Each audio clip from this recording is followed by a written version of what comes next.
ब्रह्मानन्दं परमसुखदं केवलं ज्ञानमूर्तिं द्वन्द्वातीतं गगनसदृशं तत्त्वमस्याधिलक्ष्यम् एकं नित्यं विमलमचलं सर्वधि साक्षिभूतम् भावातीतं त्रिगुणरहितं सद्गुरुं तं नमामि।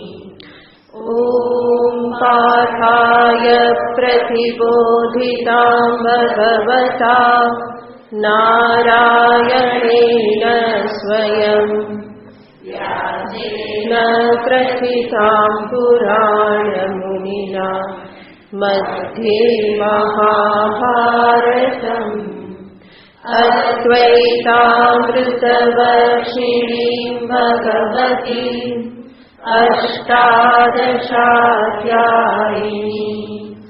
अम्ब त्वामनुसन्दधामि भगवद्गीते भवद्वेषिणीम् यं ब्रह्मा वरुणेन्द्ररुद्रमरुतः स्तुन्वन्ति दिव्यैस्तवैः वेदैः साङ्गपदक्रमोपनिषदे गायन्ति यं सामगाः ध्यानावस्थिततद्गतेन मनसा पश्यन्ति यं योगिनः यस्यान्तं न विदुःसुरासुरगणा देवाय तस्मै नमः। यस्यान्तं न विदुःसुरासुरगणा देवाय तस्मै नमः।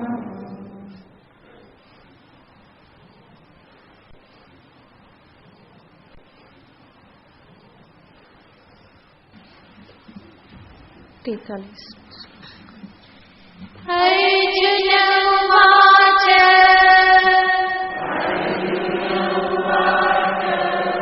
पितासि लोकस्य चराचरस्य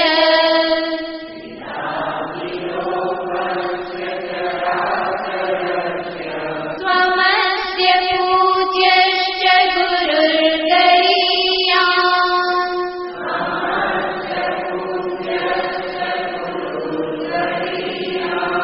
न त्वत्समोऽस्त्यधिकः कुतोऽन्यो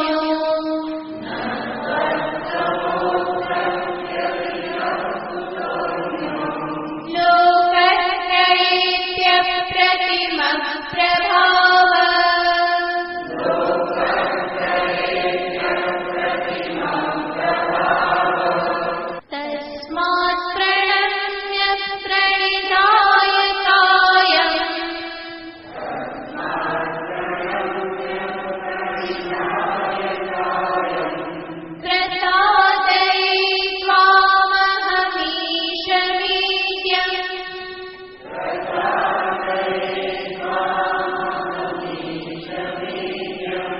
पितेव पुत्रस्य सखेव सख्युः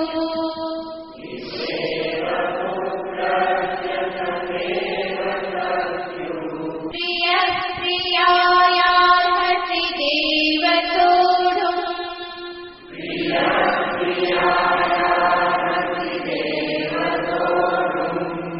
अदृष्टपूर्वं हृषितोऽस्मि दृष्ट्वा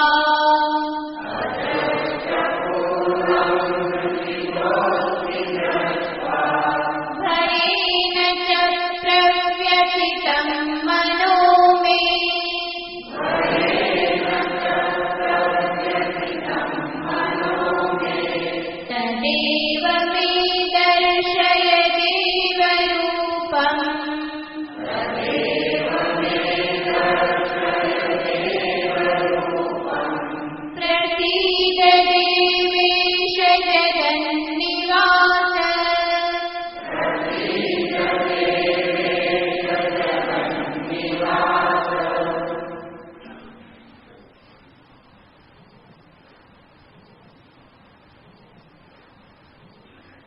અર્જુન ભગવાન શ્રી કૃષ્ણચંદ્ર પાસે ક્ષમા યાચના કરે છે.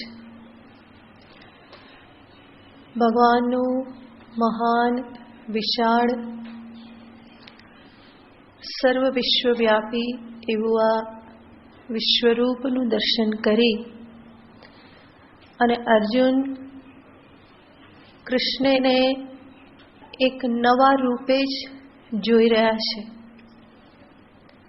અને કેવું રૂપ છે? સ્વયં અર્જુન કહે છે, અદૃષ્ટ પૂર્વમ, મેં આને ક્યારેય પણ જોયું નથી.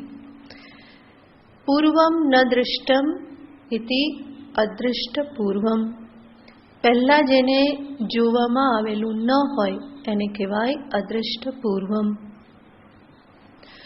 ભગવાનનું આ વિશ્વરૂપ અર્જુનને માટે અદૃષ્ટ પૂર્વ છે. માત્ર અર્જુનને માટે જ નહીં, બલ્કિ સર્વને માટે. ભગવાને જરૂર અન્ય સ્થાનોમાં પણ વિશ્વરૂપનું દર્શન કરાવ્યું છે. કૌરવ સભામાં યશોદામાને બધાને વિશ્વરૂપનું દર્શન કરાવ્યું છે. પરંતુ અર્જુન જે વિશ્વરૂપને જોઈ રહેલા છે એ કંઈક વિલક્ષણ છે. કોઈએ પણ વિશ્વરૂપનું દર્શન કરતી વખતે ભીષ્મ, દ્રોણ, કર્ણ, જયદ્રથને ભગવાનના મુખમાં ચવાઈ જતા જોયેલા નથી. કોઈએ પણ ભગવાનને આ રીતે વિકરાળ દાંત દાઢવાળા સર્વને પોતાના મુખમાં હોમાવી દેતા એ રીતે જોયેલા નથી. એટલા માટે જ ભગવાનનું આ જે રૂપ જે છે એ સર્વને માટે અદૃષ્ટપૂર્વ છે. કોઈએ ક્યારેય પણ જોયેલું નથી. તો ભગવાન શ્રી કૃષ્ણચંદ્રએ પોતાના સ્વરૂપને સંપૂર્ણ અનાવૃત કરી અને અર્જુનની સામે પ્રગટ કરી દીધેલું છે. તો અર્જુન કહે છે કે અદૃષ્ટ પૂર્વમ, આવું આપનું આ જે રૂપ છે એને જોઈને હર્ષિતોસ્મી, મને હર્ષ થાય છે, આનંદ થાય છે. સાથે સાથે કહે છે કે ભય પામીને મારું મન વ્યથિત પણ થાય છે. તો અર્જુન બંને પ્રકારના ભાવને અનુભવે છે, બંને લાગણી અનુભવે છે. એક બાજુથી એને આનંદ થાય છે અને બીજી બાજુથી ભય પણ લાગે છે. અને આનંદ એટલા માટે થાય છે કે અર્જુન વિચારતા હશે કે પ્રભુ આપ કેટલા દયાળુ છો, મારા ઉપર આપનો આ કેટલો મહાન અનુગ્રહ છે, મહતી કૃપા છે કે જે સ્વરૂપ આપે કોઈને ના બતાવ્યું હોય એવું સ્વરૂપ આપ મને બતાવી રહેલા છો. આપના આ વિશ્વરૂપની સામે, વિરાટ રૂપની સામે હું તો એક તુચ્છ માનવ છું અને મારા જેવા એક તુચ્છ માનવની સામે તમે આપનું આ વિરાટ રૂપ પ્રગટ કરી દીધું. કંઈ પણ છુપાવ્યા વગર આપ જેવા છો, જે સ્વરૂપે આપ છો એ બધું મારી સામે આપે પ્રગટ કરી દીધું. આપ મારા ઉપર અનન્ય કૃપા કરી રહેલા છો. આવો વિચાર કરી અને અર્જુનને બહુ જ આનંદ થતો હશે કે હું એ લાખો કરોડો મનુષ્યમાંનો એક ભાગ્યશાળી છું કે જેને ભગવાને દિવ્ય ચક્ષુ આપ્યા અને દિવ્ય ચક્ષુથી આવા મહાન વિશ્વરૂપનું હું દર્શન કરી શક્યો. તો આ વિચાર માત્રથી અર્જુનને હર્ષ થાય છે, આનંદ થાય છે. પણ સાથે સાથે એણે ભગવાન કૃષ્ણને હંમેશા સૌંદર્ય, માધુર્ય એના એક સમૂહ રૂપે જોયેલા છે. બહુ જ સૌમ્ય સ્વરૂપે, મનુષ્ય રૂપે એને જોયેલા છે. અને એ જ કૃષ્ણને અત્યારે વિકરાળ રૂપે જોવા, ભયાનક મુખોવાળા જોવા, અનેક મુખવાળા જોવા, મોટા મોટા દાંત અને દાઢોવાળા અને જાણે કે મુખમાંથી જ્વાળા નીકળતી હોય એવા સ્વરૂપે જોવા એ એના માટે બહુ જ કષ્ટકારી છે. આવી કલ્પના એણે ક્યારેય પણ કરેલી નથી. અને એટલે ભગવાનનું એ ડરામણું, બિહામણું રૂપ જોઈ અને અર્જુનને બીજી બાજુથી ભય પણ લાગે છે. તો ભય પણ લાગે છે અને આનંદ પણ થાય છે. પણ અર્જુન એટલા બધા સ્વસ્થ છે કે પોતાની લાગણીઓને સમજી અને ભગવાનની સામે પ્રગટ કરી શકે છે. તો અદૃષ્ટ પૂર્વમ વૃષિતોસ્મી, અદૃષ્ટ પૂર્વમ દૃષ્ટવા, જે ક્યારેય જોયું ના હોય એવું જોઈને હું હર્ષ પામું છું. મેં મનઃ ભયેન પ્રવ્યથિતમ, અને સાથે સાથે મારું મન ભયથી વ્યથિત થઈ જાય છે. વ્યથિત થઈ જાય છે એનો અર્થ ભયથી આકુળ વ્યાકુળ થઈ ગયું છે, ચૂથાઈ ગયેલું છે, ખબર નથી પડતી કે હું શું કરું. તો માટે શું કરવાનું? તો એ ભગવાનને કહેશે તદેવ મે દર્શય દેવ રૂપમ. હે દેવ, તદેવ રૂપમ મે દર્શય.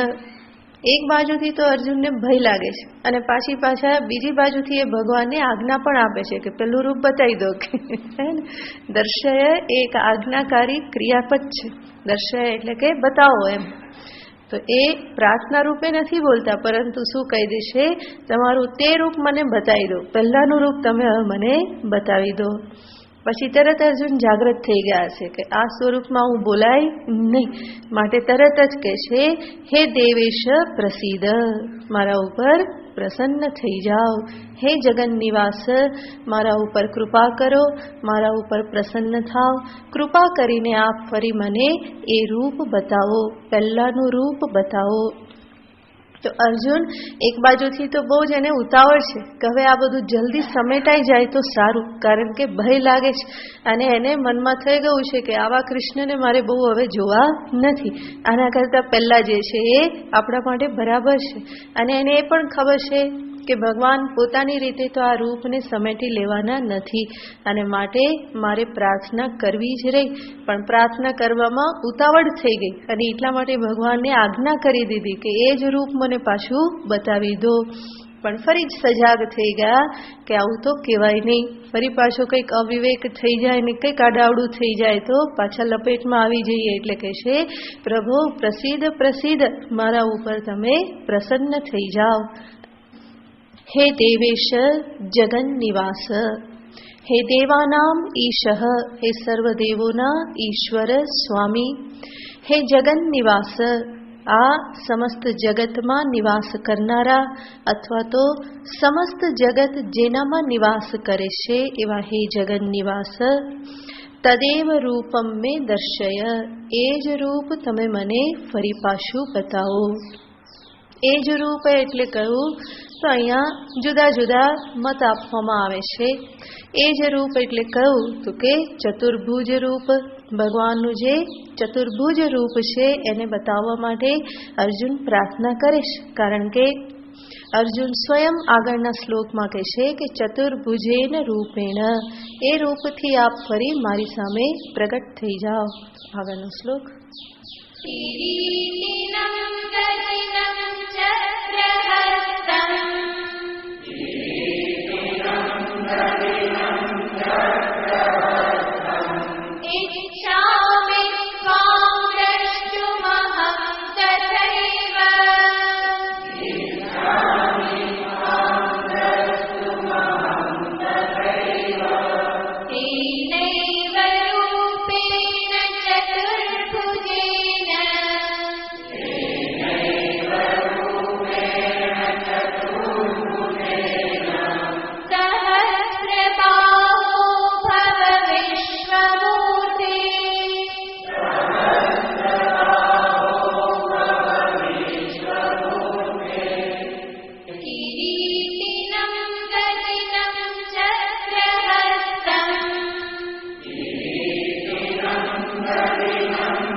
હે વિશ્વમૂર્તે, અર્જુન સંબોધન કરે છે.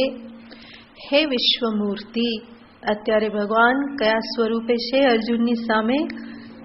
કે વિશ્વમૂર્ત સ્વરૂપે છે. સમસ્ત વિશ્વને જેણે પોતાની મૂર્તિ એટલે કે શરીર બનાવેલું છે. તો આપણે આગળ સાંભળેલું જ છે કે અર્જુન આ વિશ્વરૂપમાં શું જોતા હતા? તો કે ત્રણેય લોકને, બલ્કિ સમસ્ત ભુવનને, બ્રહ્માંડને એ આ ભગવાનના સ્વરૂપમાં જોતા હતા. તો સમસ્ત ભુવન, સમસ્ત બ્રહ્માંડ, વિશ્વ જે છે એ ભગવાનનું શરીર બની ગયેલું છે. માટે અર્જુન અત્યારે ભગવાનને સંબોધન કરે છે, હે વિશ્વમૂર્તિ, હે વિશ્વરૂપ શરીરને ધારણ કરનાર. એ જ ભગવાનને માટે એ ફરી બીજા વિશેષણો વાપરે છે કે મારે હવે કયું રૂપ જોવાની ઈચ્છા છે. તો અર્જુન કહે છે, હે સહસ્ત્ર બાહુ. બીજું વિશેષણ છે ભગવાનને માટે, હે વિશ્વરૂપ, હે સહસ્ત્ર બાહુ. સહસ્ત્ર બાહુ એટલે જેણે હજારો હાથ ધારણ કરેલા છે. તો વિશ્વ સ્વરૂપમાં ભગવાનના કેટલા હાથ છે? હજારો. હજારોનો અર્થ અગણિત હાથ છે. અગણિત હાથ ધારણ કરેલા એવા હે સહસ્ત્ર બાહુ, હે વિશ્વમૂર્તે. ત્વામ દ્રષ્ટુમહમ ઈચ્છામિ. હું તમને જોવા ઈચ્છું છું. કયા રૂપે જોવા ઈચ્છું છું? તો એનું વર્ણન કરે છે, તેનૈવ ચતુર્ભુજેન રૂપેણ. આપના ચતુર્ભુજ સ્વરૂપને હું જોવા ઈચ્છું છું. અને ચતુર્ભુજ એટલે કહ્યું તો એનું જ વર્ણન છે, કિરીટિનમ ગદિનમ ચક્રહસ્તમ. કિરીટિનમ એનો અર્થ છે જેણે મસ્તક પર કિરીટ એટલે કે મુકટ ધારણ કરેલ છે. આમ તો અત્યારે પણ ભગવાનના અનેક મસ્તક છે અને અનેક મુકુટ, બધા મસ્તક પર એમણે મુકુટ ધારણ કરેલા છે. પણ અર્જુન કહે છે કે એટલા બધા મુકુટવાળા અમારે નથી જોવા. હવે કેટલા મુકુટ જોવા છે? એક જ, કિરીટિનમ. એક મુકુટ ધારણ કરેલા હોય એવું આપનું સ્વરૂપ. કિરીટ શબ્દનો અર્થ થાય છે જેમાંથી કિરણો નીકળે છે. તો મુકુટ એટલે શું? જે જગમગાટ કરતું હોય, એટલે તો રાજા મહારાજાના મુકુટ કહેવાય છે ને, કે જેમાંથી તેજ જગારા મારતું હોય. તો એવા જે કિરણો જેમાંથી નીકળે એને કહેવાય કિરીટ. અને કિરીટને ધારણ કરનાર એને કહેવાય કિરીટી. અને એ કિરીટિનમ, કિરીટી સ્વરૂપ એવું જે છે આપનું એને. આગળ કહેશે ગદિનમ. ગદિનમનો અર્થ જેણે હાથમાં ગદા ધારણ કરેલી છે.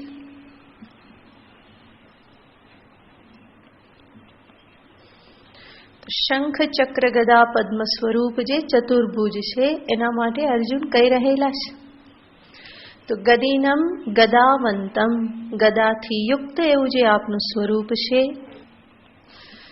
કે જે ગદાથી ભગવાન સર્વ કાર્ય કરે છે. બધાને થપ્પડ મારવાનું કામ શેનાથી થાય છે? એ ગદાથી. અને ગદાથી ન સાંભળે તો પછી ચક્રહસ્તમ, હાથમાં ચક્ર ધારણ કરી અને બધું ખતમ કરી દે. તો ગદિનમ ચક્રહસ્તમ. અહીંયા ચક્ર એટલે બીજું કંઈ નથી, કાલ ચક્ર એ જ ભગવાનનું ચક્ર છે. જરૂર એ જ્યારે ચતુર્ભુજ છે ત્યારે ચક્ર ધારણ કરે છે. ચક્રને સંકલ્પથી ધારણ કરે, કામ પૂરું કરીને ફરી પાછું એ ભગવાન પાસે આવી જાય અને ફરી અંતર્ધ્યાન થઈ જાય. પણ એ ચક્ર એટલે પણ કયું ચક્ર છે? કાલ ચક્ર જ છે. સમસ્ત સૃષ્ટિમાં પ્રભુનું ચક્ર હંમેશા ફરી જ રહેલું છે. કાળ ચક્રની ગતિને ક્યારેય કોઈ અટકાવી શકતું નથી. ભગવાન પણ આગળ કહી ચૂક્યા, કાલોસ્મી જગત ભક્ષક. હું કોણ છું?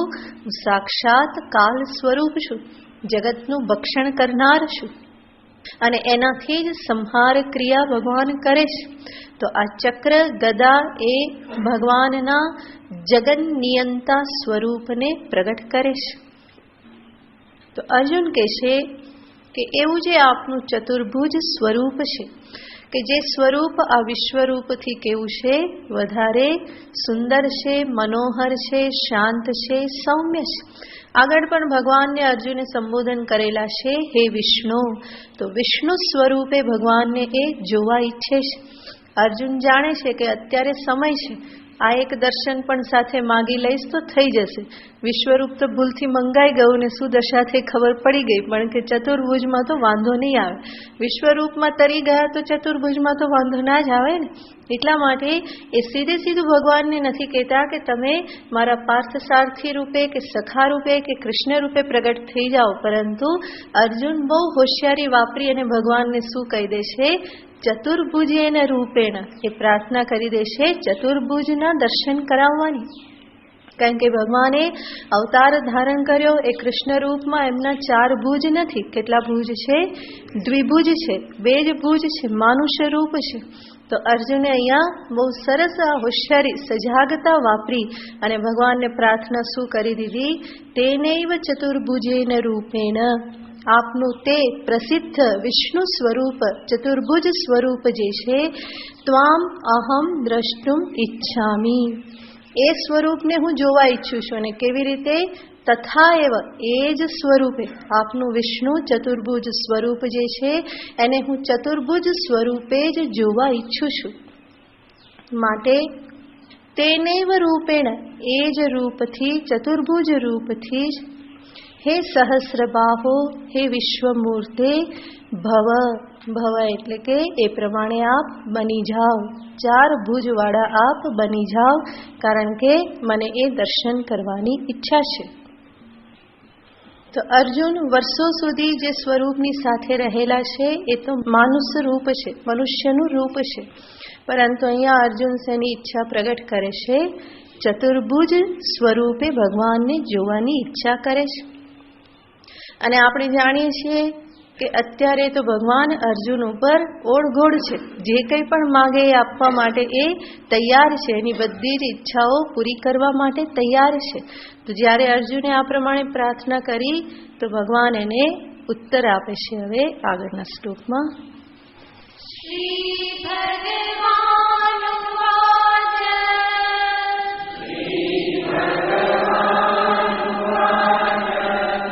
મયા પ્રસન્નેન તવાર્જુનેદં,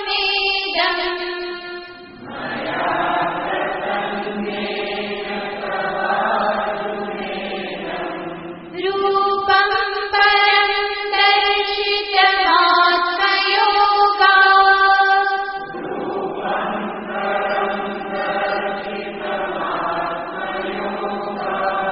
તેજોમયં વિશ્વમનંતમાદ્યં,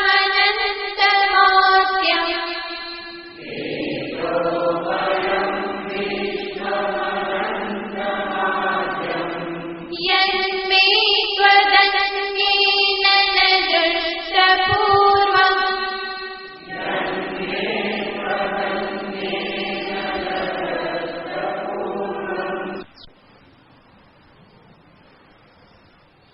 શ્રી ભગવાન ઉવાચ, ભગવાન બોલ્યા. અર્જુન આ પ્રમાણે વિશ્વરૂપ જોઈને જે ભયભીત થઈ ગયા અને અર્જુને પ્રાર્થના કરી કે પ્રભુ, હે સહસ્રબાહો, ચતુર્ભુજેન રૂપેણ ભવ, ચતુર્ભુજ રૂપથી આપ પ્રગટ થઈ જાઓ. તો અર્જુનની આ પ્રાર્થના સાંભળી અને ભગવાન પોતાનું વિશ્વરૂપ છોડી અને ચતુર્ભુજ રૂપે એ ફરી અર્જુનની સામે ઉપસ્થિત થઈ જાય છે. અને ભગવાન પછી આ વચનો અર્જુનને કહે છે.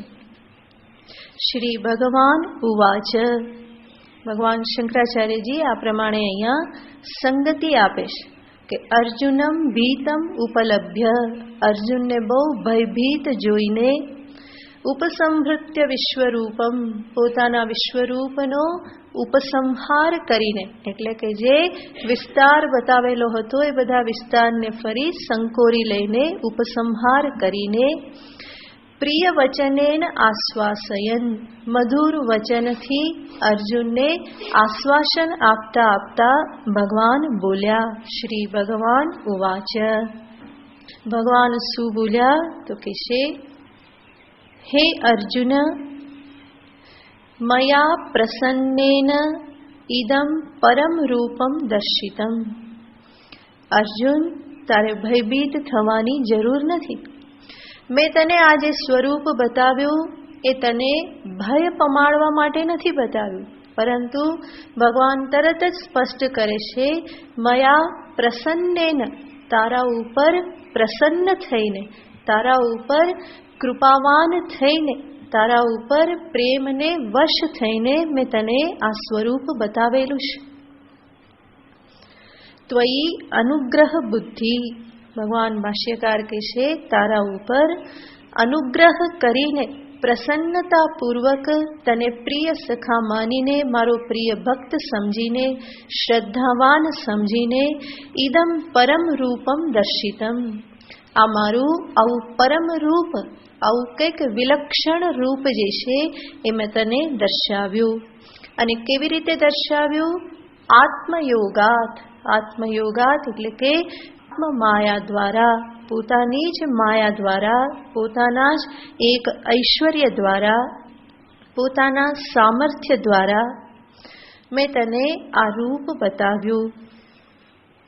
કે જે રૂપ કેવું હતું? ભગવાન સ્વયં પોતાના રૂપના વખાણ કરે છે. તેજોમયમ, મારી આ વિશ્વમૂર્તિ તે જોઈ એ સ્વરૂપ કેવું હતું? ભગવાન સ્વયં કહે છે કે તેજોમયમ પરમ રૂપમ, તેજથી યુક્ત એવું આ રૂપ. અને આપણે જાણીએ છીએ કે આગળ સંજયે ભગવાનના વિશ્વરૂપનું દર્શન કરતા કહેલું હતું કે આ કેટલું દીપ્તિમાન છે. તો કે હજારો સૂર્ય એક સાથે પ્રગટ થઈ જાય અને જેવું અજવાળું થાય એવી કંઈક આભા, એવી કંઈક દીપ્તિ ભગવાનના આ સ્વરૂપની છે. તો ભગવાન એનો જ ઉલ્લેખ કરે છે કે અર્જુન, આ બે તને જે રૂપ બતાવ્યું એ કેવું રૂપ હતું? તેજોમયમ, અત્યંત તેજથી યુક્ત, સાથે કેવું? વિશ્વમ, વિશ્વમ એટલે કે સંપૂર્ણ રૂપ. અનંતમ આદ્યમ, જેનો અંત કે આદિ ક્યાંય દેખાય નહીં. અનાદિ મધ્યાંત વિહીનમ, અર્જુને અનેક વખત વર્ણન કરતા કરતા આ શબ્દનો પ્રયોગ કર્યો કે પ્રભુ આપનું રૂપ કેવું છે? જેનો આદિ કે અંત દેખાતો નથી, ક્યાંથી શરૂઆત થઈ અને ક્યાં એનો અંત આવી ગયો એ મને ખ્યાલ આવતો નથી. એનો પણ ભગવાન ઉલ્લેખ કરે છે. અનંતમ આદ્યમ, જેનો અંત નથી, જેનો આદિ નથી, એવું વિરાટ વિશ્વરૂપ મેં તને બતાવ્યું. અને ભગવાન સ્વયં અર્જુનને બતાવવા માંગે છે કે અર્જુન, આ રૂપને જોનારો માત્ર તું જ એક છે, તારા સિવાય બીજા કોઈની સામે મેં મારું આ સ્વરૂપ પ્રગટ કરેલું નથી. ત્વત અન્યેન ન દ્રષ્ટ પૂર્વમ, તારા સિવાય બીજા કોઈના વડે આ પહેલા જોવામાં આવેલું નથી. તો ભગવાન અર્જુનને સાથે સાથે સૂચિત કરે છે કે અર્જુન, તું કેટલો બધો ભાગ્યશાળી છે, તું કેટલો મારી કૃપાને પાત્ર છે. તું સમજી શકીશ કે હું તારા ઉપર કેટલો બધો પ્રસન્ન છું કે જે રૂપ મેં બ્રહ્માંડમાં કોઈને દેખાડ્યું નથી એ રૂપ મેં તારી સામે પ્રગટ કરી દીધેલું છે. તો ભગવાન આ પ્રમાણે અર્જુનને એની મહત્તા દર્શાવે છે.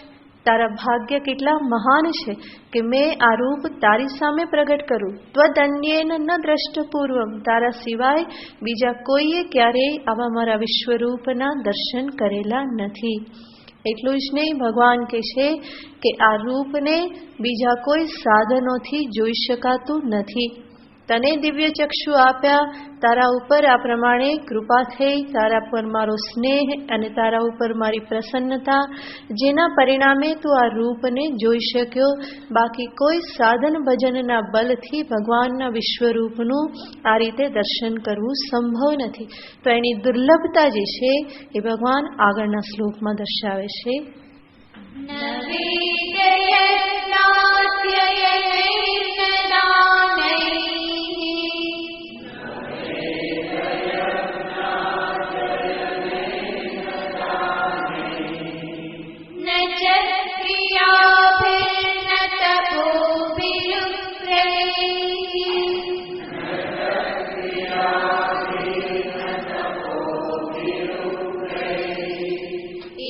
एवं रूपः शक्य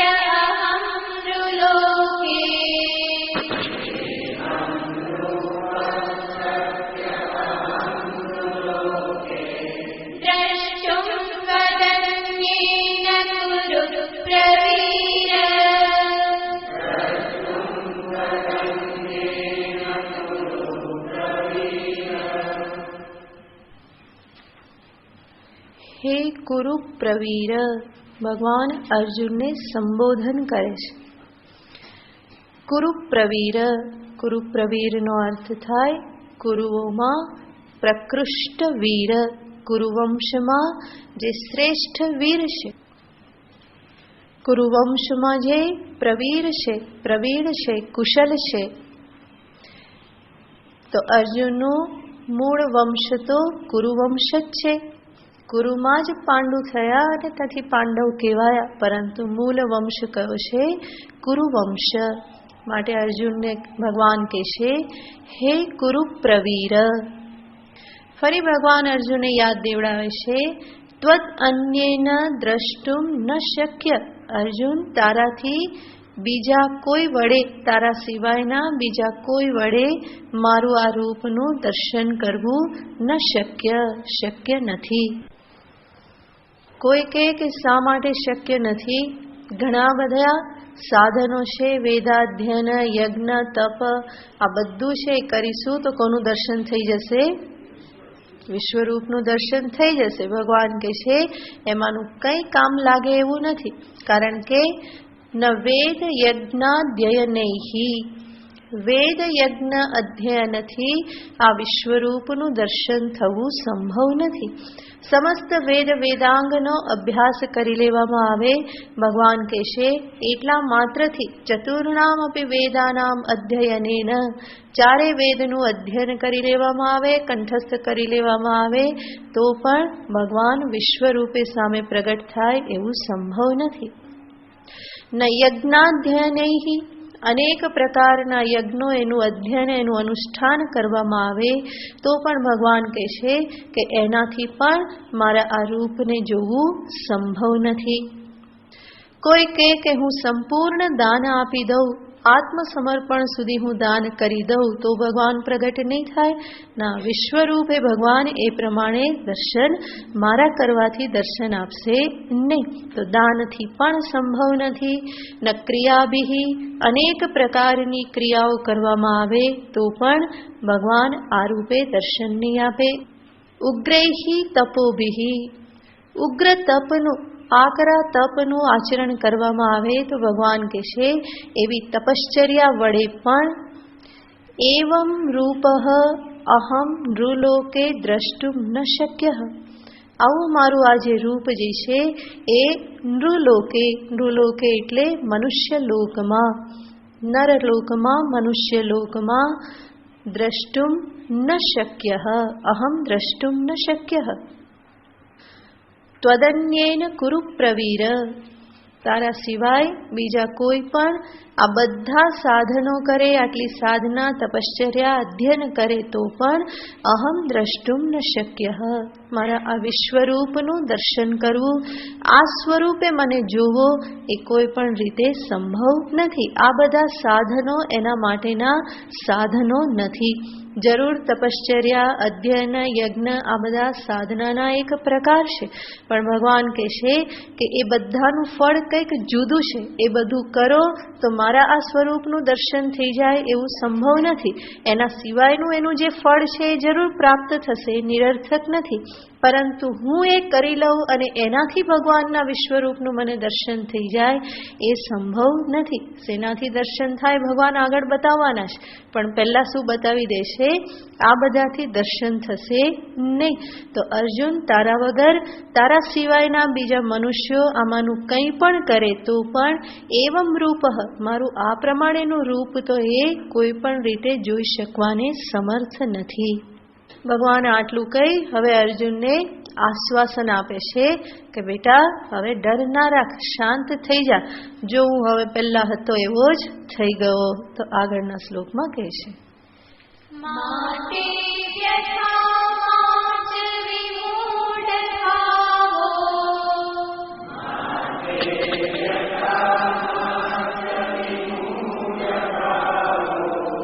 દ્રષ્ટ્વા રૂપં ઘોરમિત્રં મમેદં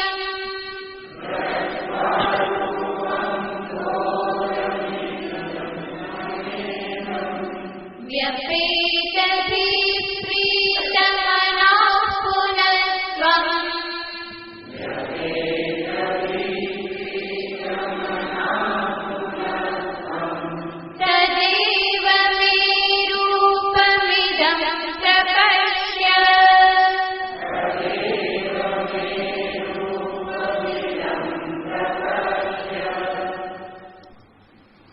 ભગવાન કહેશે માતે વ્યથા માચ વિમૂઢ ભાવઃ. અર્જુન, હવે તું વ્યથા ના કર, વ્યથિત ન થા, તારા મનને તું વ્યથિત ન કર. માચ વિમૂઢ ભાવઃ, તું વિમૂઢ ભાવને એટલે કે જે હતપ્રભ થઈ ગયેલો હતો, ચકિત થઈ ગયેલો હતો, શું કરું શું ના કરું આવા જે ભાવ તને ધારણ થતા હતા એમાંથી તું હવે મુક્ત થઈ જા. આ બધું શેના કારણે થતું હતું? ઇદમ ઘોરમ રૂપમ દૃષ્ટવા. ઘોરમિદ્રં મમેદમ. ઇદ્રક એટલે આ પ્રકારના મારા ઘોર રૂપને જોવાથી તને જે કંઈ પણ વ્યથા થતી હતી, જે વિમૂઢતા પ્રાપ્ત થતી હતી, ભગવાન કહેશે એ બધું હવે તને ન થાવો, એમાંનું કંઈ પણ તને હવે પ્રાપ્ત ન થાવો. બલકી હવે તું કેવો થઈ જા? વ્યપેત ભીહી, જેનામાંથી ભય જતો રહેલો છે સમસ્ત રૂપે, એવો તું થઈ જા, નિર્ભય થઈ જા. વ્યપેત ભીહી, ભય રહિતનો થઈ જા. એટલું જ નહીં, સાથે કેવો થઈ જા? પ્રીત મનાહ, પ્રસન્ન મનવાળો થઈ જા. ભગવાનને પણ મનમાં લાગતું હશે કે અમે બહુ ડરાવ્યો આને, હે ને? બિચારો ક્યારનો હેરાન થાય છે, બહુ બીક લગાડી અને બહુ ડરાવ્યો. એટલે ભગવાન કહે છે કે અર્જુન, હવે તું પ્રસન્ન થઈ જા, હવે ડર રાખવા માટે કોઈ કારણ નથી, ખુશ થઈ જા, પ્રસન્ન થઈ જા. પ્રીત મનાહ, પ્રીત મના જેનું મન પ્રસન્ન છે એને કહેવાય પ્રીત મનાહ. હવે કોઈ ભય, ડર, વ્યથા, વ્યાકુળતા આ બધાનો ત્યાગ કરી અને તું આ પ્રમાણે થઈ જા. શા માટે? કારણ કે જો પુનઃ તદેવ મેં ઇદમ રૂપમ પ્રપશ્ય, જો હવે મેં શું ધારણ કરી લીધું? તદેવ રૂપમ, જો હવે હું ચતુર્ભુજ રૂપે તારી સામે પ્રગટ થઈ ગયેલો છું. તદેવ રૂપમ એટલે કે જેને તે જોવાની ઈચ્છા રાખી હતી એ રૂપ. સહસ્રબાહો ભવ વિશ્વમૂર્તે જે કહ્યું તેનૈવ ચતુર્ભુજેન રૂપેણ, ભગવાને અર્જુનની પ્રાર્થનાને તાત્કાલિક સ્વીકાર કરી લીધેલો છે. એટલા બધા ખુશ છે કે અર્જુન જે માગે તે આપવા માટે તૈયાર છે. તો ચતુર્ભુજ રૂપનું દર્શન કરવાની ઝંખના અર્જુને વ્યક્ત કરી તો ભગવાન કહેશે તદેવ મેં ઇદમ રૂપમ પ્રપશ્ય. જો તું મારું તદરૂપ, તદ એટલે જે ચતુર્ભુજની તે પ્રાર્થના કરી હતી એ ચતુર્ભુજ રૂપ તું પ્રપશ્ય, બરાબર તું જોઈ લે. હવે ડરવાની જરૂર નથી, હું ચતુર્ભુજ રૂપે તારી સામે પ્રગટ થઈ ગયો. તો ભગવાન કેટલા બધા કરુણા સાગર છે. અર્જુનની પ્રાર્થનાને તરત સ્વીકારી લીધી. વિશ્વરૂપ જોવાની પ્રાર્થના કરી, એ પણ સ્વીકારી લીધી. ચતુર્ભુજ જોવાની પ્રાર્થના કરી, ભગવાને એ પણ સ્વીકારી લીધી. કઈ આનાકાની કર્યા વગર કે જો તે કહ્યું ચતુર્ભુજ રૂપે તો હું કેવો થઈ ગયો? ચતુર્ભુજ રૂપે. ભગવાન કહેશે પ્રપશ્ય, તું બરાબર મને જોઈ લે. પ્રપશ્યનો અર્થ છે બરાબર જોઈ લે. શા માટે? કારણ કે ભગવાન ચતુર્ભુજ રૂપે પછી રહેવાના નથી, અમુક ક્ષણ માટે જ છે. અર્જુનને દર્શન આપ્યા છે એટલા માટે કહેશે કે પ્રપશ્ય, બહુ સારી રીતે મારા આ રૂપને, ચતુર્ભુજ રૂપને તું અત્યારે જોઈ લે. તો અર્જુન તો જોઈ જ રહેલા હતા, પણ કદાચ વિશ્વરૂપને જોઈને બહુ થાકી ગયા એટલે કદાચ આંખો બંધ કરી દીધી હશે કે હવે સહન થતું નથી. અને કદાચ એને એવું થયું કે ભગવાનને મેં પ્રાર્થના તો કરી કે હવે આ બધું સમેટી લો, પણ ભગવાન ક્યાંક સમેટે નહીં તો એના કરતાં મારે શું કરી દેવું? મારી આંખો બંધ કરી દો. તો કદાચ આંખો બંધ કરીને ઊભા હશે તો ભગવાન કહેશે પ્રપશ્ય, અર્જુન આંખ ખોલીને જોઈ લે, જો હું હવે કેવો થઈ ગયો. તો ભગવાન બહુ પ્રેમથી અર્જુનને કહે છે, જેવી રીતે માં બાળકને રમાડે, બાળકને કોઈક બીક લાગે એવું કંઈક કરે, પાછળથી કંઈક કરે અને બાળક થોડુંક ડરી જાય, પછી તરત જ માં શું થઈ જાય? સૌમ્ય રૂપે પ્રગટ થઈ જાય અને તરત એને ખોળામાં લઈ લે કે જો ડરવાની કઈ જરૂર નથી, બલકી આ તો મજાક હતી. તો ભગવાન પણ અહીંયા અર્જુનને એવું જ કંઈક કહેતા હશે કે અર્જુન, આ તો મેં મારું સ્વરૂપ તને બતાવ્યું, તારા ઉપર પ્રેમના કારણે, તારા ઉપર પ્રસન્ન થઈને. પણ હવે તું તારો ડર છોડી દે. જો હું કેવો થઈ ગયો છું, ચતુર્ભુજ રૂપે થઈ ગયો છું. ઇદમ રૂપમ મે પ્રપશ્ય, મારું આ રૂપ તું હવે જોઈ લે. અર્જુન ભગવાનનું ચતુર્ભુજ રૂપ જુએ.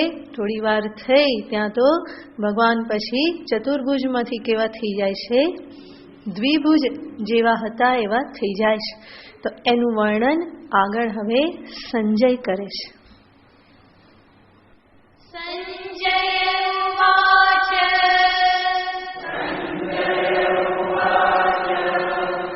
ઇત્યર્જુનં વાસુદેવસ્તથોક્ત્વા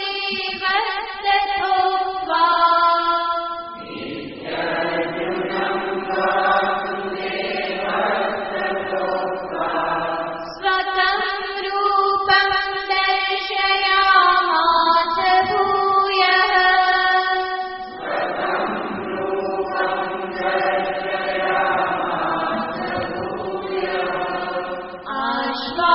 आश्वासयामास च भीतमेनम्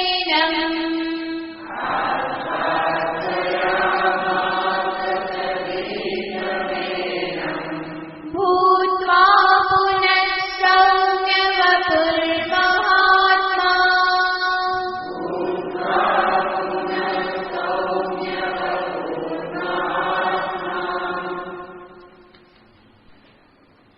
ભગવાને ચતુર્ભુજ રૂપ ધારણ કરી અર્જુનને દર્શન કરાવ્યા. પછી શું થયું એનું વર્ણન સંજય કરે છે. કારણ કે અર્જુને જે આ સ્વરૂપ જોયું એ સાથે સાથે કોણે જોયું છે, સંજયે જોયું છે. એટલા માટે જ સંજય પણ બહુ પુલકિત છે કે એને ભગવાનનું આ સ્વરૂપ જોવા મળેલું છે. અર્જુનને ભગવાન કૃષ્ણની કૃપાથી જોવા મળ્યું. સંજયને ભગવાન વેદવ્યાસની કૃપાથી આ સ્વરૂપ જોવા મળ્યું. અભાગ્યા રહ્યા ધૃતરાષ્ટ્ર કે જેને સીધે સીધું જોવા માટે કહેવામાં આવ્યું હતું. વેદવ્યાસે એને જ કહેલું હતું કે હું તને આપું દિવ્ય ચક્ષુ, પણ એની આ મહાભારત યુદ્ધ જોવાની તૈયારી નહોતી. અને એ તૈયારી નહોતી એમાં આ પણ એને ગુમાવવું પડ્યું. આ જ કહેવામાં આવે કે પાપ વચ્ચે આવે. એટલા માટે જ્યારે ભગવાનનું આ વિશ્વરૂપ સામેથી દર્શન કરવા માટે બધું કહેવામાં આવે અને છતાં પણ જીવ શું કહે છે, ના ના મારે નથી જોઈતું. ધૃતરાષ્ટ્ર કે મારે તો નથી જોવું, આ સંજયને આપી દો. કે સંજય તો ભાગ્યશાળી જ નીકળ્યા કે ભલે યુદ્ધનું જ એને તો દર્શન કરવાનું હતું ને વર્ણન કરવાનું હતું, પરંતુ યુદ્ધના પ્રારંભમાં જ સંજયનું ભાગ્ય, કેટલું મહાન ભાગ્ય ખુલી ગયું કે એને ભગવાનના વિશ્વરૂપના દર્શન કરવા મળ્યા. તો સંજય જે છે એ પણ સ્વયં પુલકિત થયેલા છે કે અર્જુન તો ભાગ્યશાળી, પણ સાથે સાથે મને પણ આ દર્શન થયા. મને પણ ખબર પડી કે ભગવાનનું વિશ્વરૂપ કેટલું સુંદર છે. શું બધું થયું એ માત્ર અર્જુન અને સંજય જ જાણે છે. એ સિવાયની ત્રીજી વ્યક્તિને કંઈ ખબર નથી કે આ વચ્ચે શું થઈ ગયું.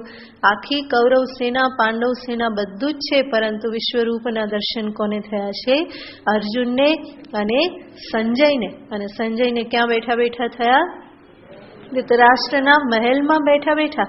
ત્યાં બેઠા બેઠા ભગવાનના દર્શન એને કર્યા.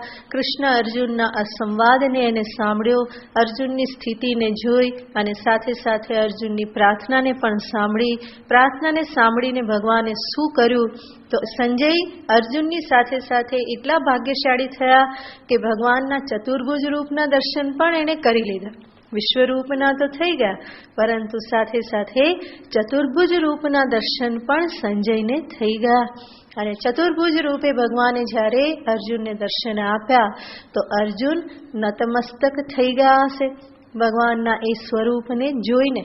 પણ ચતુર્ભુજ રૂપે તો ભગવાન રહેવાના નહોતા. કારણ કે ભગવાને કહ્યું હતું, યુદ્ધમાં હું કોઈ શસ્ત્ર અસ્ત્ર ગ્રહણ કરીશ નહીં. માટે શંખ, ચક્ર, ગદા આ બધા ધારણ કરીને ભગવાન તો ત્યાં રહેવાના નહોતા. તો થોડીક ક્ષણો માટે અર્જુનને ચતુર્ભુજ સ્વરૂપે દર્શન આપી અને પછી ભગવાને શું કર્યું એનું વર્ણન આગળ સંજય બતાવે છે. કે છે ઇતિ અર્જુનમ વાસુદેવ તથા ઉક્ત્વા. આ પ્રમાણે વાસુદેવે અર્જુનને આ પ્રમાણે કહીને, આ પ્રમાણે એટલે આગળના જે 3 શ્લોક ભગવાને જે અર્જુનને આ પ્રમાણે વચનો કહ્યા અને આ પ્રમાણે અર્જુનને કહીને સ્વકમ રૂપમ ભૂયઃ દર્શયામાસ. ભગવાને અર્જુનને સ્વકમ રૂપમ, સ્વકમ એટલે કે પોતાનું રૂપ, અને ભગવાનનું પોતાનું સોપાધિક રૂપ કયું છે તો કે ચતુર્ભુજ રૂપ. તો સંજય કહે છે કારણ કે કૃષ્ણ એ વિષ્ણુનો અવતાર છે, વિષ્ણુ ભગવાન જ નારાયણ જ કૃષ્ણ રૂપે અવતરિત થયેલા છે. તો એ કૃષ્ણનું સ્વકમ રૂપમ, પોતાનું જે રૂપ જે છે સોપાધિક રૂપ, એ સોપાધિક રૂપ કયું છે ચતુર્ભુજ રૂપ છે. માટે સંજય કહે છે કે અર્જુનની પ્રાર્થના સાંભળીને ભગવાન વાસુદેવે અર્જુનને આ પ્રમાણેના વચનો કહ્યા. એ પ્રમાણે કહી અને પછી શું કર્યું? ભૂયઃ સ્વકમ રૂપમ દર્શયામાસ. ફરી એને પોતાનું સ્વરૂપ ચતુર્ભુજ સ્વરૂપ દર્શાવ્યું. ભૂયઃ ફરી, કારણ કે પહેલા કયું બતાવ્યું હતું? વિશ્વરૂપ. વિશ્વરૂપ બતાવ્યા પછી ફરી એને ચતુર્ભુજ સ્વરૂપનું દર્શન કરાવ્યું. અને ત્યાર પછી શું થયું? તો સંજય કહે છે આશ્વાસયામાસ ચ એનમ ભીતમ. એનમ ભીતમ અર્જુનમ. આ ભયભીત થયેલા અર્જુનને ભગવાને શું કર્યું? આશ્વાસન આપ્યું, એને બરાબર આશ્વાસન બંધાવ્યું. એનો અર્થ ભગવાને અર્જુનની પીઠ ઉપર હાથ મૂકીને ખભા પકડીને કહ્યું હશે કે જો હવે હું કેવો થઈ ગયો, હવે ડરમાં કે બધું પતી ગયું, સ્વપ્ન બધું પૂરું થઈ ગયું, જાગી જા કે. તો ભગવાન આશ્વાસયામાસ ચ એનમ ભીતમ. સંજય કહે છે કે ભગવાને ભયભીત અર્જુન જે હતા એને આશ્વાસન આપ્યું, એને હિંમત આપી. અને પછી એ ચતુર્ભુજ સ્વરૂપે ધારણ થઈ અર્જુનને હિંમત આપી. અને પછી શું કર્યું? ભૂત્વા પુનઃ સૌમ્ય વપુર મહાત્મા. સંજય કહે છે કે પછી આ મહાત્મા કૃષ્ણને સંબોધન કરે છે કે કોણ છે? મહાત્મા. પછી આ મહાત્મા કેવા થઈ ગયા? તો કહે છે સૌમ્ય વપુહુ. પોતાનું એક સૌમ્ય સ્વરૂપ, જે કૃષ્ણ સ્વરૂપ જે હતું, અર્જુનના સારથી રૂપનું જે સ્વરૂપ હતું, અથવા તો અર્જુનના ગુરુ રૂપ જે સ્વરૂપ હતું, દ્વિભુજ સ્વરૂપ, એ સ્વરૂપને ભગવાને ધારણ કરી લીધું. પુનઃ સૌમ્ય વપુહુ મહાત્મા ભૂત્વા. મહાત્મા કૃષ્ણ ફરી સૌમ્ય વપુ થઈ ગયા. અને પછી અર્જુનની સામે શાંતિથી ઊભા રહેલા છે. પછી ભગવાન કંઈ બોલતા નથી, ચતુર્ભુજ થઈ ગયા. એને અર્જુનને આશ્વાસન આપ્યું. આશ્વાસન આપી અને પછી ભગવાને ફરી પાછા 2 હાથને અલોપ કરી દીધા અને ફરી કેવા થઈ ગયા? શંખ ચક્ર ગદા પદ્મમાંથી ફરી હાથમાં શું આવી ગયું? લગામ ને ચાબુક ને બધું આવી ગયું. બરાબર. તો અર્જુનના ગુરુ સ્વરૂપે, અર્જુનના સારથી સ્વરૂપે ભગવાન એક મનુષ્ય રૂપમાં જેવા પહેલા હતા એવા ફરી પાછા અર્જુનની સામે પ્રગટ થઈ ગયા.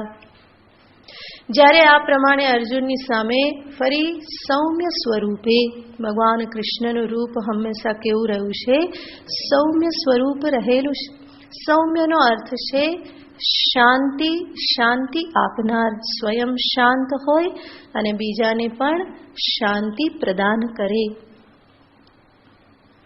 આહલાદ આપનાર, પ્રસન્નતા પ્રદાન કરનાર. આમ તો સોમ શબ્દ છે. સોમ એટલે ચંદ્ર.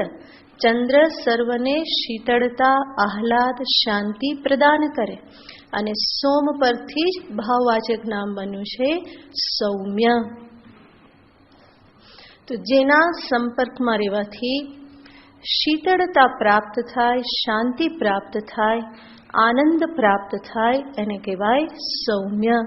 અને ભગવાનનું આ સ્વરૂપ કેવું હતું? સૌમ્ય વપુ. વપુ એટલે શરીર. તો ભગવાન એવા સ્વરૂપે ફરી પાછા આવી ગયા કે જે પહેલા હતું. જૂનું જાણીતું પરિચિત એવું જે સ્વરૂપ હતું એ અર્જુનની સામે પ્રગટ થઈ ગયું. અને ત્યારે અર્જુનને શું થયું તો એ આગળ અર્જુન બતાવે છે. અર્જુન ઉવાચ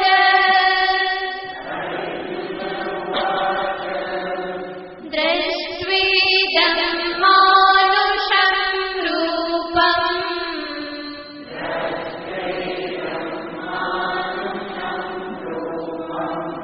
તવ સૌમ્યં જનાર્દન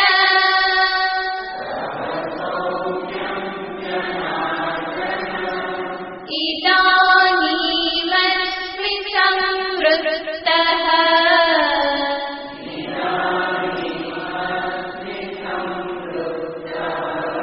સચેતા પ્રકૃતિં ગતઃ.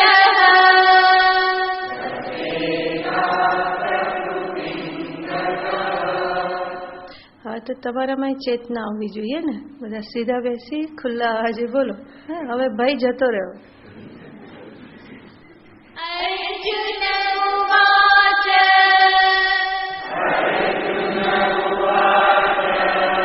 દ્રષ્ટ્વેદં માનુષં રૂપં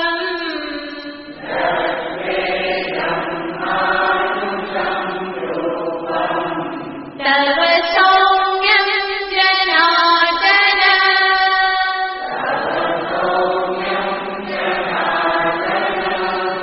ઇદાનીમસ્મિ સંવૃત્તઃ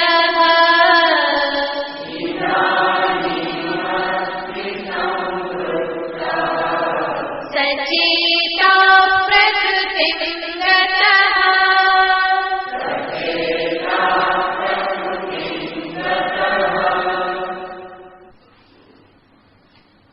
ભગવાનનું માનુષ્ય રૂપ જોઈ અર્જુનને શું થયું એ અર્જુન બતાવે છે.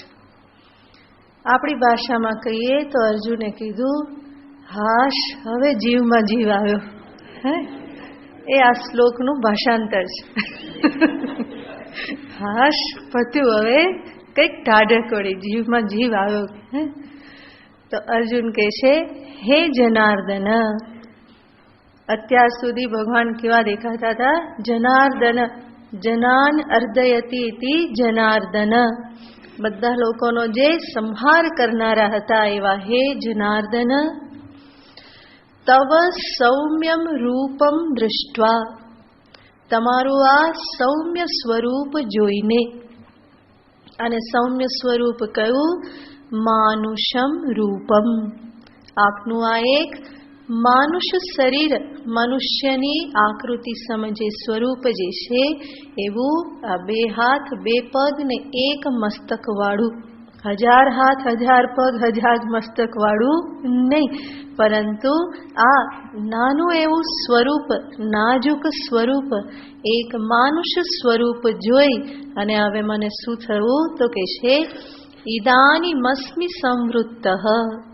હવે મને કંઈક ટાઢક વળી, બરાબર, નિરાશ થઈ ગઈ.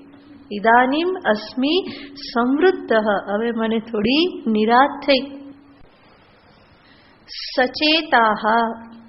સચેતાહ, હવે જીવ આવ્યો, કંઈક ચેતન થયું. કંઈક અત્યાર સુધી હું કેવો થઈ ગયો હતો? વિમૂઢ ભાવ. અનેક વખત એણે કહ્યું ને કે હું કેવો થઈ ગયો છું? મૂઢતાને પ્રાપ્ત થઈ ગયો છું, કંઈ મને સૂઝતું નથી. અર્જુન કહેશે કે હવે શું થઈ ગયું? સચેતા. હવે હું કંઈક ચેતનવાન થયો, લાગ્યું કે હવે હું કંઈક છું. નહીં તો આપના આ વિશાળ સ્વરૂપની સામે હું તો મને કેવો દેખાતો હતો? કંઈ છું જ નહીં, કંઈ ઠેકાણું પડતું નથી. પરંતુ હવે આપના સૌમ્ય સ્વરૂપની સામે અહમ સચેતાહ. કંઈક હું ચેતન થયો, થોડો જાગૃત થયો, ભાન આવ્યું થોડું. હવે કંઈક એમ લાગે છે કે આમ અર્જુન છે ખરો. કંઈક લાગ્યું કે આમ ચૂટકી ખણી તો શું લાગ્યું કે ના, હું કોણ છું? હવે અર્જુન છું. અને કહે છે પ્રકૃતિમ ગતઃ. પ્રકૃતિમ ગતઃ એટલે હવે હું બરાબર મારા સ્વભાવને પ્રાપ્ત થઈ ગયો. અત્યાર સુધી મને ખબર નહોતી પડતી કે આ હું અર્જુન સાવ આવો તુચ્છ, પણ હવે મને શું લાગ્યું? હવે બરાબર, હવે હું મારા સ્વભાવને, વાસ્તવિકતાને, હવે હું પ્રકૃતિને પ્રાપ્ત થયો. તો અર્જુનને અત્યાર સુધી તો શું લાગતું હતું? ભગવાન તો વિરાટ વિશ્વરૂપ, એમાં એને પોતાનું સ્થાન ક્યાંય દેખાતું નહોતું. એને થયું કે આ હું શું થઈ ગયો?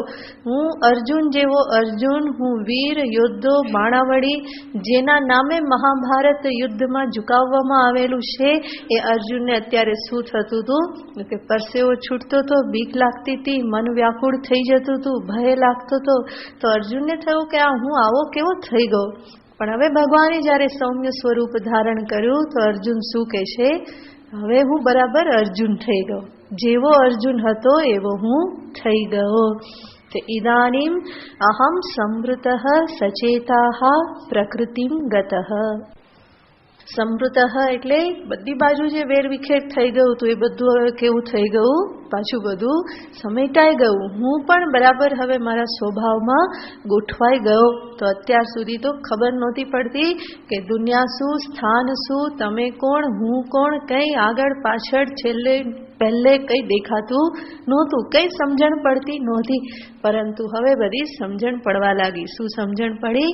આ તો મહાભારતનું યુદ્ધ થવાનું છે, બે સેનાની મધ્યમાં આપણે ઊભા છીએ, તમે મારા સારથી છો, ગુરુ છો, હું અહીંયા યુદ્ધ કરવા આવ્યો છું, મેં આપની શરણાગતિ ધારણ કરી, પ્રશ્ન કર્યો, આપે સમાધાન આપ્યું, અત્યારે વિશ્વરૂપ દેખાડ્યું. હવે બધી મને આ બધી સ્મૃતિ ફરી પાછી આવી, ખબર પડી કે હવે હું ક્યાં છું.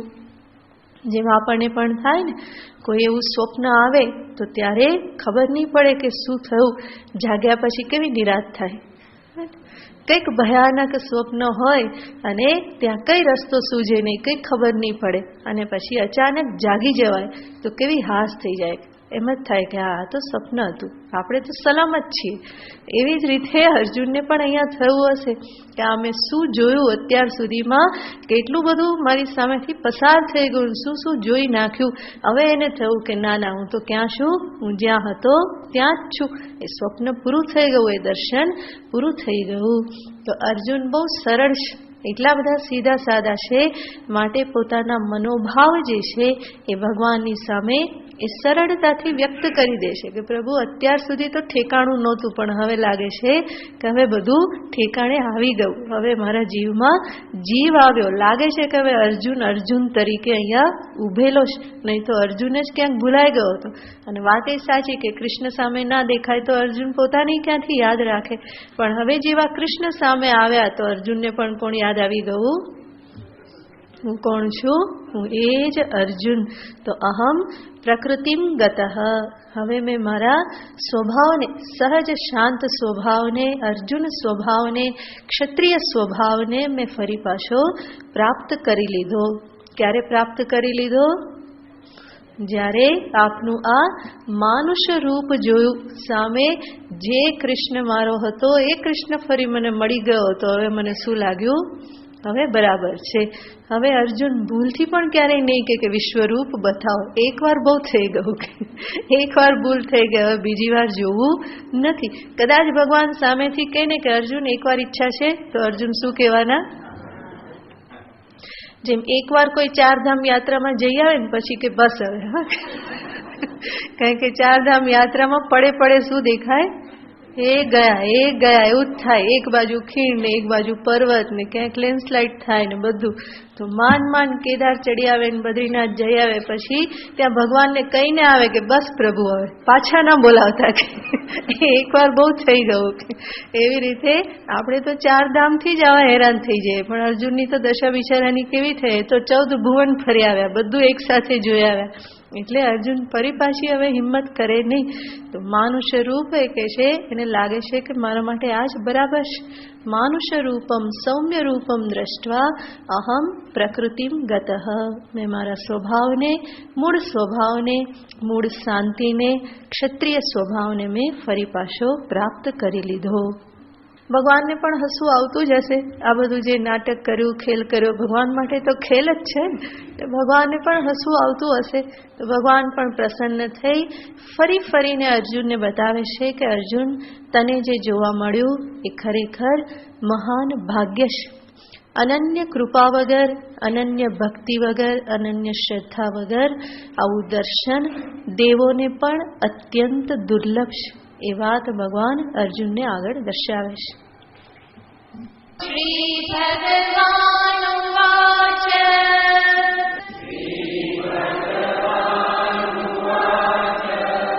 सुदुर्दर्शमिदं रूपम्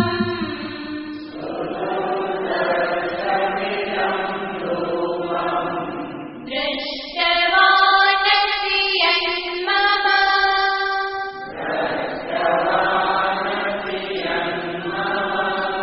देवा अप्यस्य रूपस्य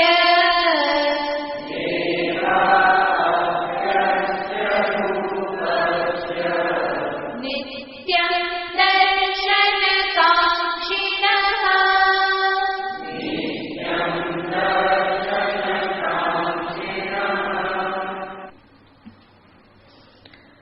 इदं सुदुर्दर्शम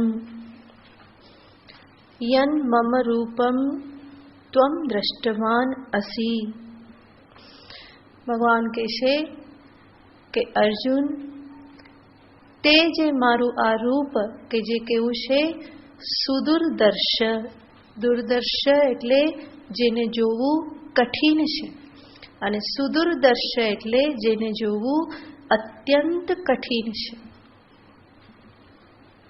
ઘણું બધું દુર્લભ છે એવું યન મમ ત્વમ દ્રષ્ટવાન અસી, એવું આજે મારું સ્વરૂપ તે જે જોયું અથવા તો જોઈ રહ્યો હતો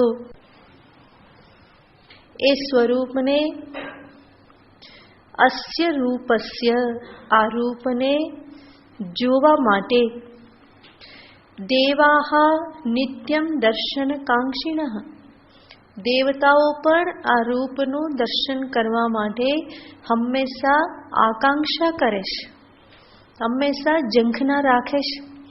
એનો અર્થ ભગવાન કહે છે કે મારા આ રૂપનું દર્શન દેવોને પણ દુર્લભ છે, અને દેવોને પણ જે દુર્લભ છે એવું દર્શન તને કરવા મળ્યું.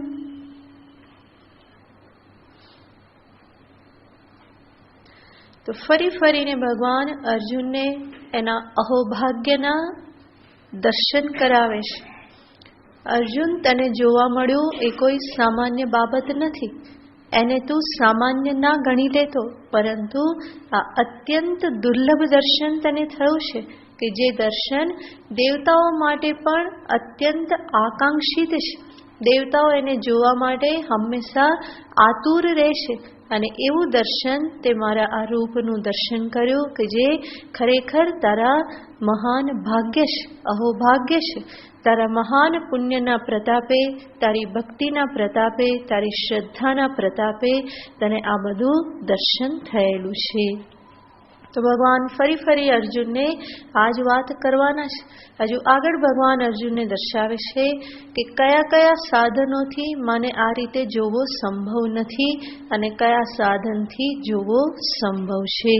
છેલ્લા શ્લોકોમાં 3 શ્લોકમાં ભગવાન દર્શાવે છે, જેને આપણે પછી જોઈશું. ઓમ પૂર્ણમદઃ પૂર્ણમિદં પૂર્ણાત પૂર્ણમુદચ્યતે પૂર્ણસ્ય પૂર્ણમાદાય પૂર્ણમેવાવશિષ્યતે. ઓમ શાંતિ શાંતિ શાંતિ. હરિ ઓમ શ્રી ગુરુભ્યો નમઃ. હરિ ઓમ.